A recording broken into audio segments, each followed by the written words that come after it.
31 জুলাই পর্যন্ত ফর্মে অনলাইন অফলাইনে আবেদন নেওয়া হয়েছে।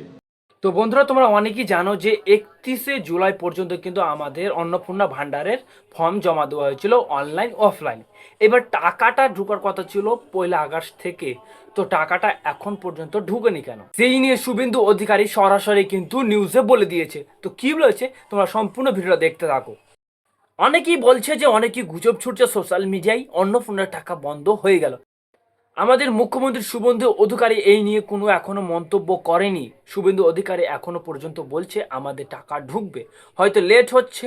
তোমরা 15 আগস্ট অবধি তোমরা দেখতে থাকো, 15 আগস্ট অবধি তোমার অ্যাকাউন্টে টাকা ঢুকবে। আর যদি টাকা 15 আগস্ট পরেও যদি অ্যাকাউন্টে তোমার না ঢুকে, তাহলে কি কি তোমার সমস্যা রয়েছে সেই সমস্যাগুলোকে তোমাদের সমাধান করতে হবে। এখন কি কি সমস্যা সমাধান করতে হবে আমি তোমাদেরকে বলবো। দেখো, টাকা ঢুকতে যদি দেরি হয় তবে সাধারণত ব্যাংক অ্যাকাউন্টের আধার কার্ডের সঙ্গে যুক্ত না থাকা, ডিবিটি সক্রিয় না থাকা বা ব্যাংক সংক্রান্ত কোনো ছোট ছোট সমস্যার কারণে এমন হতে পারে। আপনার অ্যাকাউন্টটি সচল আছে কিনা এবং তাতে পর্যাপ্ত কেআইসি করা আছে কিনা দেখে নিন। ব্যাংক অ্যাকাউন্টের সঙ্গে আধার কার্ড এবং চালু মোবাইল নম্বর ঠিকমতো যুক্ত আছে কিনা নিশ্চিত করুন। আপনি চাইলে রাজ্য সরকারের সামাজিক সুরক্ষা পোর্টাল বা স্থানীয় ব্লক অফিসে, বিডিওতে অফিসে যোগাযোগ আপনার আবেদন ও বর্তমান অবস্থা যাচাই করতে পারবেন।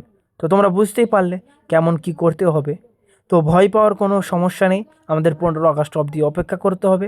আর আপনার যদি কোনো ভুল থাকে তাহলে তুমি বিডিও অফিসে গিয়ে আপনার কাছে স্থানীয় ব্লকে গিয়ে সমস্যার সমাধান করবে। যদি ভিডিওটি ভালো হয়ে থাকে আমার চ্যানেলটি সাবস্ক্রাইব করে পাশে থাকবেন এরকম নতুন নতুন নিউজ নেওয়ার জন্য।